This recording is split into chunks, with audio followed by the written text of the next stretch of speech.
옛날 어느 마을, 삼봉이는 주막에서 국밥 한 그릇 먹으러 왔는데 주막 주인 덕자가 그를 맞이하며 오랜만이요. 그래 뭐 드릴까? 국밥 한 그릇 말아오소. 대자로 드려 보통으로 드려? 보통으로 하나 말아주시오. 으이구 짠돌이. 좀 더 써. 얼마 차이 난다고. 이 사람아. 내가 돈이 아까워서 그러는 것 같아. 그냥 요즘 날도 덥고 배가 안 고파서 그러지. 그게 다 나이 먹고 늙어서 그런 거요. 국밥 대짜 하나 소화도 못 시키고. 이 사람이 듣자 하니 사람을 무시하네. 내가 이래봬도 젊었을 땐 먹는 건 장사였어. 하루에 6끼는 기본이었고 두부도 20모씩 간식으로 먹었는데 이 사람이 허풍은 무슨. 어떻게 사람이 두부를 20모씩 먹는다고 그래. 그것도 간식으로. 진짜라니까. 나랑 내기해볼텨. 그래. 심심한데 해봅시다. 그럼 내가 이기면 뭐 거시기 한 번 주나? 주긴 뭘 줘 이 인간아. 그래 좋다. 좋아. 내 한 번 주지. 대신 못 먹으면 국밥 10그릇 값을 치르는 거야. 그래 알겠네. 그럼 내 잠깐 어디 좀 다녀오겠네. 30분만 기다리소. 아이고 입만 살아가지고 쫄아서 도망가는구먼. 그렇게 30분이 지나자 자 이제 슬슬 시작해볼까? 아니 진짜로 왔어? 그럼 왔지. 내가 도망이라도 갈 줄 알았어. 얼른 두부나 가져와 보소. 그렇게 두부가 준비되고 삼봉이는 두부를 먹기 시작하는데 20모였던 두부는 점점 줄어들었고 어느덧 3개가 남았는데 이러다 진짜 다 먹는 거 아니야. 이거 좀 곤란한데 어떡하지? 아이고 이제 더 이상 못 먹겠다. 배 터지겠네. 똥꼬에 두부가 걸쳤어. 거보소. 내 뭘 했어. 절대 안 된다니까. 아니 30분 전에 옆에 주막 미자댁에서 연습으로 다 먹었는데 실전에선 안 되네. 하는 수 없구려. 내기는 내기니 국밥 10그릇 외상 달아놓으소. 줬어. 원래는 안 되는데 매상도 올려줬으니 내 한 번 줄 테니 방으로 따라오시오. 정말이요? 고맙소. 대신 3개 못 먹었으니 위 아래 뒤는 손 떼지 마시오. 아니 그게 무슨 소리요? 하니 덕자가 말하길 윗입, 아랫입, 뒷입은 손 떼지 말라고 이 양반아.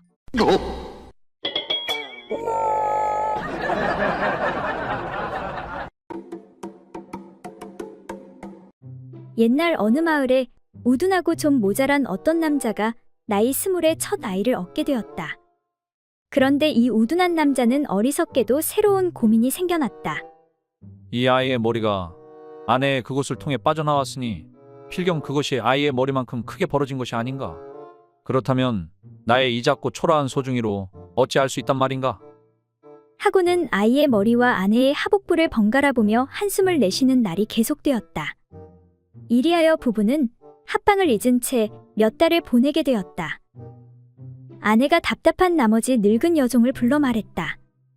서방님이 아이가 태어난 후로는 이 아이의 머리를 만져보고 내 하복부를 살피곤 할 뿐 부부의 교합엔 뜻이 없으니 어인일인지 알 수 있겠는가?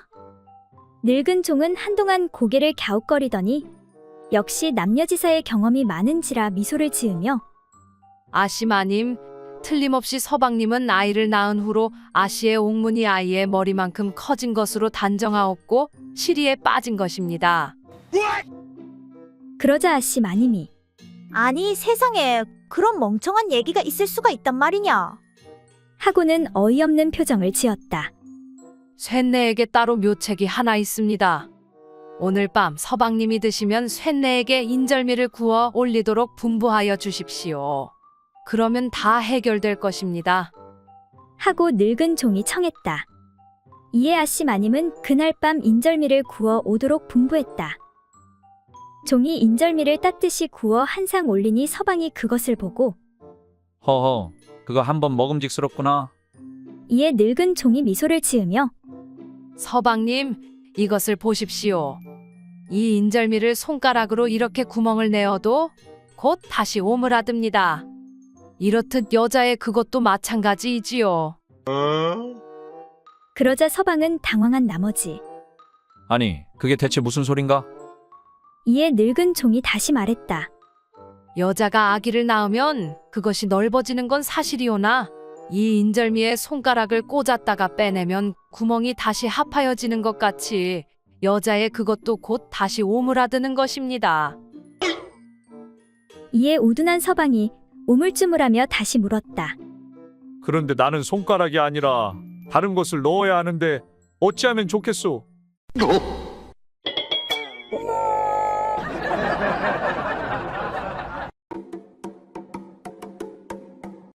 어느 날 서당에서 어린 친구들이 공부는 하기 싫고 심심하기도 하여 이런저런 이야기를 나누고 있었다. 그때 한 녀석이 말했다. 야, 너희들 어떻게 하면 장수할 수 있는지 알고 있냐? 그거야 삼시세끼 잘 먹고 잘 자면 되는 거지. 아니야. 의원에 가서 좋은 약을 지어 먹어야 해. 이렇게 서로 옥신각신하고 있었는데 한 친구가 공연히 말다툼만 할 것이 아니라 정자나무 밑에 모여있는 노인들한테 가서 장수 비결을 알아보자고 하였다. 할아버지, 올해의 춘추가 어떻게 되셨는지요? 86살 먹었지? 무슨 장수 비결이라도 있으세요? 나로 말할 것 같으면 몸에 해로운 담배를 한 번도 피워보지 않았단다. 그리고 몸에 해로운 술은 한 모금도 안 마시지. 아하, 그렇구나. 또 그 옆에 있는 노인을 붙들고 물었다. 할아버지 춘추는 올해 얼마나 되셨어요? 내 나이는 올해 101살이지. 그럼 무슨 특별한 장수 비결이라도 있으신가요? 나는 평생에 여자를 가까이 해본 적 없이 혼자 살았단다. 너희들도 색을 멀리해. 그럼 나처럼 오래 살 수 있어. 아하, 그렇구나. 그러던 가운데 그 중에서 제일 나이가 많아 보이는 할아버지에게 가서 다시 물었다. 할아버지, 장수하는 무슨 좋은 방법이라도 있으세요? 나는 저 노인들하고는 다르지. 담배 피우고 싶으면 피우고, 술 마시고 싶으면 술 마시고, 또 기생들하고도 어울려서 인생을 즐겁게 살았지. 사람 인생이 길면 얼마나 길다고. 너희들도 하고 싶은 것 하고 즐겁게 살아. 아하, 이 말이 정답이구나. 근데 할아버지는 춘추가 제일 많으신 것 같은데 금년에 얼마나 되셨어요? 내 나이 말이지. 이제 겨우 40밖에 안 먹었는걸.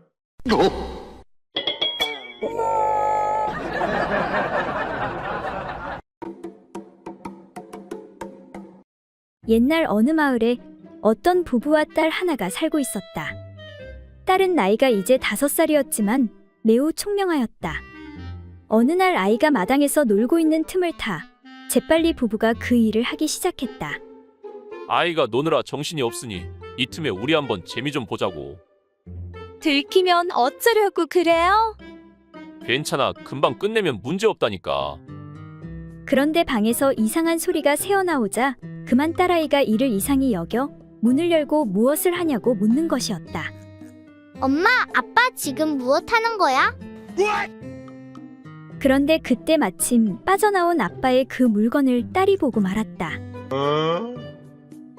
다음 날 딸아이가 엄마에게 물었다. 엄마, 아빠의 2다리 사이에 달려있던 게 뭐야? 엄마가 엉겁결에 그만. 그건 남자들에게만 있는 건데, 그러니까 그게 뭐냐면 바로 꼴이라는 거란다.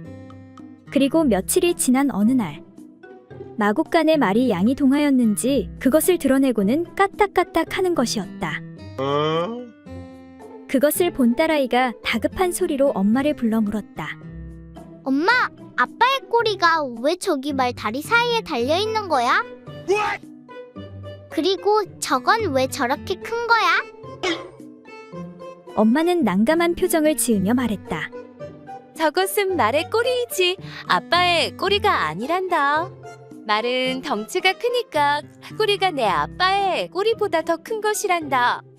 내 아빠의 꼬리가 저리 크면 내 무슨 한이 있겠니?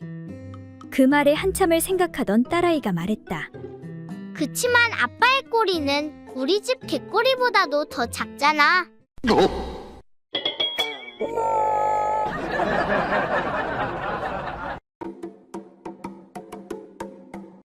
옛날 어느 고을에 평생을 홀로 살아온 돌쇠 할아범이 마을 어귀 정자나무 아래 앉아 있는데 동네 아이들이 몰려와 옛날 이야기를 해달라고 조르기 시작했다. 돌쇠 할아버지, 재미있는 옛날 이야기 해주세요. 그러자 돌쇠 할아범이 조용히 이야기를 하기 시작했다. 얘들아, 옛날에 머슴 돌쇠가 있었는데 그 동네에 처녀 옥순이를 너무너무 사랑했단다. 그래서 그 머슴 돌쇠는 용기를 내어 옥순이에게 무슨 일이 있어도 먹여 살려줄 테니 자기와 혼례를 하자고 청을 했었단다. 그러자 옥순이는 시원하게 승낙을 하지 않고는 2마리의 말과 5마리의 소를 갖고 오면 혼례를 치르겠어요. 라고 말을 했단다. 돌쇠는 그 뜻을 잘 알 수가 없었지만 옥순이의 말대로 2마리의 말과 5마리의 소를 사기 위해 열심히 머슴살이를 하고 부미를 하며 돈을 벌었지만 그럼에도 그런 큰 돈을 모을 수가 없어서 옥순이와 결혼을 하지 못했단다. 결국 그렇게 돌쇠는 혼자 늙어가면서 50년이 흘러 이렇게 할아버지가 되고 말았단다. 그럼에도 아직까지도 돌쇠는 마음속으로 그 여자만을 사랑하고 있지. 할아버지의 이야기가 끝나자 귀 기울이고 있던 아이들이 말하기 시작했다. 할아버지, 제 생각에는 말과 소처럼 힘이 센 짐승 같은 남자가 좋다고 한 것이 아닐까요? 아니야, 그건 아닐 거다. 난 젊었을 적 마을에서 힘이 가장 셌거든. 이에 다른 아이가 어이가 없다는 듯 대수롭지 않게 말했다. 에이 참, 할아버지 2마리의 말이랑 5마리 소면 2말 말고 소 라는 뜻이 아니어요? 이 말에 할아버지는 무릎을 탁 치더니 그래, 그렇구나. 그런 뜻이었구나. 틀림없어. 아이고, 내가 그걸 왜 몰랐을까? 벌써 50년이나 흘러버렸구나. 아이고, 아이고. 그때 옆에 있던 또 다른 아이가 말했다. 아, 그러니까 옥순 할멈이 말하던 멍청이가 바로 할아버지였군요.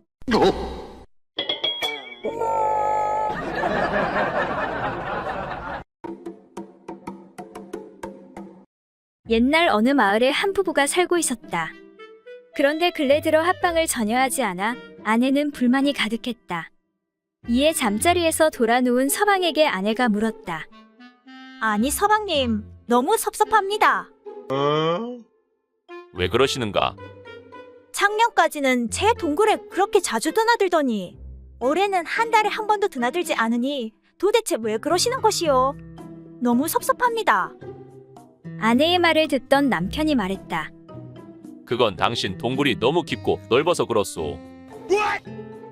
그리고 이미 볼 것 다 봤으니 탐험이 재미없단 말이오. 또한 한 번 탐험했던 동굴에 다시 가는 남자는 드물단 말이오. 이에 화가 난 아내가 말했다. 아니 그게 무슨 소리예요? 그게 어찌 제 동굴에 탓입니까? 동굴 탐험하는 사람의 능력이 형편없어서 그런 것 아니오. 내 동굴에는 아직도 탐험할 것이 많이 남아있단 말이오. 그게 뭔 섭섭한 소리요. 나한텐 아무 문제 없소. 다른 집 동굴 탐험은 신기하고 재미있기만 하더이다. 아니 뭐라고요? 그러면 이때까지 다른 동굴을 탐험했단 말이오. 당신은 잘 모르나 본데 계속 새로운 동굴을 탐험하고 싶어 하는 것이 남자들의 마음이란 말이오. 그런데 서방님, 참으로 이상한 일이 있어. 아니, 뭐가 이상하다는 것이오. 이웃산 애들은 내 동굴이 신비롭고 재미있다며 벌써 몇 달째 줄 서서 탐험 중이니 말이오.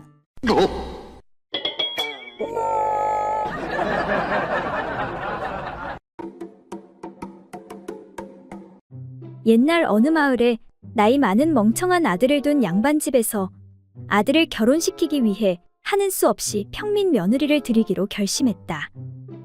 이에 맹한 덕자는 예쁜 외모 덕에 양반가의 시집을 가게 되었는데 허나 크게 차이 나는 집안으로 시집가는 딸이 그의 어미는 걱정이었는데 얘야, 시집가면 이 어미 말을 잘 기억하거라. 봉사 3년, 귀머거리 3년, 벙어리 3년. 보고도 못 본 척, 들어도 못 들은 척, 말하고 싶어도 못하는 척. 그렇게 9년을 보내야 한다. 네, 엄니, 명심할게요. 그렇게 덕자는 시집을 가게 되었다. 아가, 오늘 제사 지내야 하니 아래 것들하고 준비 잘 하거라. 알았니? 응? 왜 말이 없니? 얘야, 저게 나를 물러보나? 내 말을 생까? 덕자는 어미가 했던 말을 고지고대로 듣고서 말도 하지 않고 들은 채도 하지 않아 버렸다. 며느라, 내 팥죽이 먹고 싶구나. 칼칼하니 한 그릇 해오거라. 내 요리 솜씨 좀 보자꾸나. 왜 말이 없니?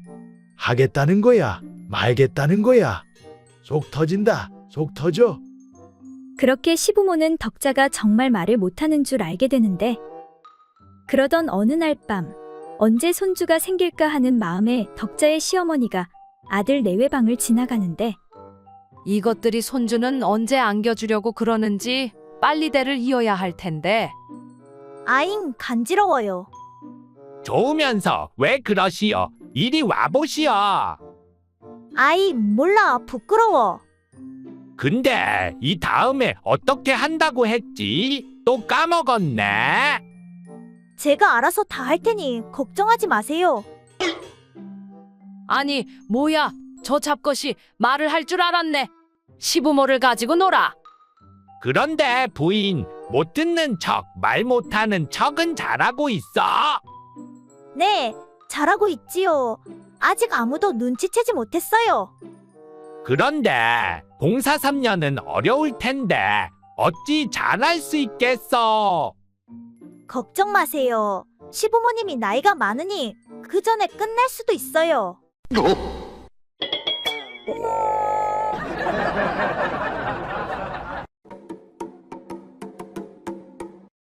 옛날 어느 고을에 어떤 촌사내 하나가 하루는 그의 아내를 희롱하며 말했다. 마누라, 내 오늘 밤에 그 일을 수백 번 해줄 테니 당신은 무엇으로 그 수고를 보답하겠소? 하고 묻자 아내가 말하길. 뭐라고요? 만약 당신이 그 절반이라도 해주신다면 내가 오랫동안 숨겨온 배 한 필로 누비바지를 만들어 살해하겠소. 정말이지? 만약 약속만 어기지 않는다면 오늘 밤에 100번은 틀림없이 해주겠소. 좋아요. 그렇게 합시다. 하고 아내가 동의하였다. 이렇게 하여 그날 밤 남편이 그 일을 시작하려는데, 마누라, 드디어 약속한 시간이 되었으니 기대하시구려. 1차요, 2차요, 3차요, 4차요. 그런데 남편이 일진일퇴하며 횟수를 세는 것이었다. 이에 아내가 아니, 이것이 무슨 1차, 2차, 3차란 말이오? 이렇게 하면 1000번을 한다 해도 누비바지는커녕 호바지도 못 얻어 입을 줄 아시오. 하고 불평하자 남편이 그럼 어떻게 하는 것이 1차가 되는 것이오? 하고 묻자 아내가 말하길. 그러니까 처음에는 천천히 진퇴하여 당신의 물건으로 하여금 나의 소중한 곳에 가득 차게 한 후에 위로 어루만지고 아래를 문지르고 왼쪽을 치고 오른쪽에 부딪혀야 하고 또 9번 들이밀며 9번 나가기를 수백 번 한 다음 두 사람의 마음이 부드러워지고 팔다리가 노글노글하여 말소리가 입 밖으로 내기 어렵고 눈을 뜨기 어려운 지경이 되어야만 1차가 되는 것이 아니오. 그 다음으로 두 사람이 깨끗이 씻은 다음 다시 처음부터 시작하는 것이 2차가 되는 것이오. 아니, 세상에 그런 법이 어디 있단 말이오? 하면서 두 사람이 다투기 시작하였다. 그런데 이때 마침 이웃에 사는 닭서리꾼 한 사람이 부부의 말을 듣고 있다가 큰 소리로 여보시오? 네, 들어보니 아주머니의 말이 옳소이다. 주인장이 말하는 1차는 틀린 말이오. 나는 이웃에 사는 김가인데 닭을 잡아 술안주로 할까 해서 당신의 집 닭 2마리를 빌려가니 후일 꼭 값을 드리겠소. 그러자 그 말이 끝나기도 전에 여자가 아이고나 세상에, 참으로 배우신 분이시군요. 마침 좋은 판결을 내려줘서 고맙소이다. 그러니 그까지 닭 2마리를 아깝다고 하겠소? 허니 닭값은 그만 넣어두시구려. 하고 시원스레 대답하니 이에 남편이 한탄하며 말하길. 아이고, 내 목숨값이 겨우 닭 2마리 값밖에 안 되는구나.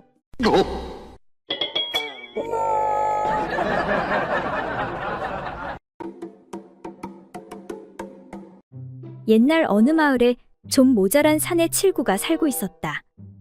칠구는 순진한 건지 멍청한 건지 눈치 코치가 없었는데 어느 날 마을에서 밝히기로 소문난 춘심이가 지나가다 칠구와 마주치는데 어머, 이게 누구야? 칠구 아니니?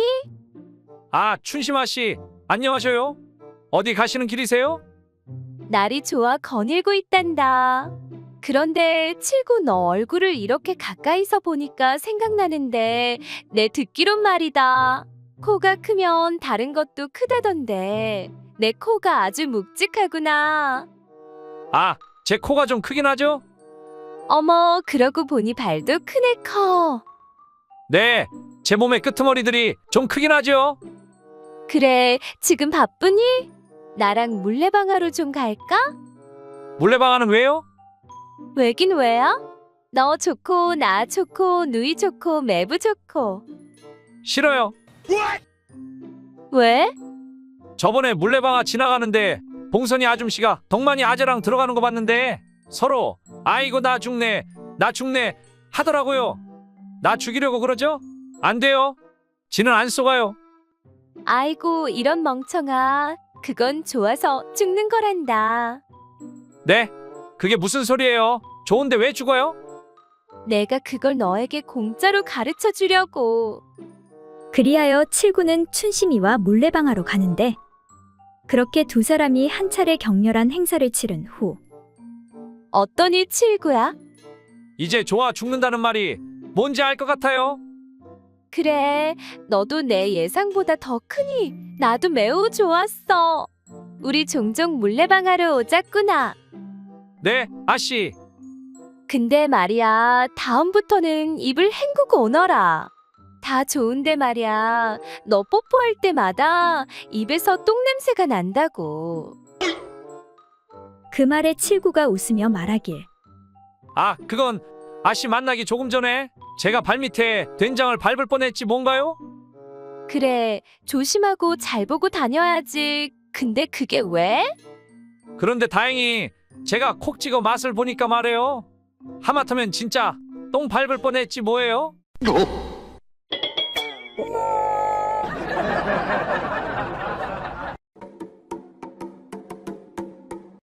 어떤 마을에 사는 우둔한 사람이 매끈하게 생긴 여인을 아내로 맞아 깊이 사랑에 빠지게 되었다. 그런데 하루는 멀리 출타하게 되어 혹시 그 사이에 누가 아내와 정을 통하지 않을까 염려하여 아내의 소중한 곳 옆에 누워있는 사슴 한 마리의 그림을 그려놓고 그것을 표식으로 삼고 길을 떠났다. 그런데 그의 이웃에 사는 바람둥이 남자가 그가 멀리 떠난 것을 알고 그녀에게 가서 한번 안아보려고 수작을 꺼니 그 여자가 말했다. 남편이 내 그곳 옆에 사슴을 그려놓고 갔으니 그것은 좀 곤란합니다. 그러자 남자가 그것이 무슨 곤란한 일이요? 내가 감쪽같이 고쳐 그리면 되지 않겠소? 하고는 그녀와 재미를 보았다. 일을 마치고 나자 아니나 다를까 사슴의 그림이 많이 지워졌다. 그래서 남자가 붓을 들고 사슴을 다시 그려 넣었다. 그럼 다음에 또 보도록 합시다. 며칠 후 남편이 돌아오기가 무섭게 그림을 보자고 하여 아내가 소중한 곳 옆에 그려진 사슴 그림을 보이자 남편이 노발대발하면서 소리를 질렀다. 아니 나는 눈 사슴을 그리고 갔는데 이 사슴은 서 있으니 어떻게 된 영문이오? 내 눈은 못 속여. 그러자 아내가 말하길 당신은 세상 이치를 전혀 모르고 있군요. 사람도 누웠다 일어났다 하는데 사슴인들 어찌 오랫동안 누워만 있을 수 있겠어. 하고 대답하였다. 그래 그건 그렇다 치더라도 내가 그린 사슴에는 뿔이 누워 있었는데 이놈은 뿔까지 빳빳이 서 있으니 이것은 또 어떻게 된 노릇이오? 하고 다그쳐 물었다. 이에 다시 아내는 그거야 뻔하지요. 사슴이 누웠으면 뿔도 누웠을 것이고 사슴이 서 있으면 뿔도 서 있게 될 것이 당연한 이치가 아니요? 좋소. 그런데 말이오. 마지막으로 내가 그린 사슴은 마른 사슴인데 이 사슴은 살이 쪄 있으니 이것은 도대체 어찌 된 일이오? 그러자 아내가 그것도 뻔하지요. 옆에 풀이 있으니 풀을 뜯어먹어 살찐 것이 아니요.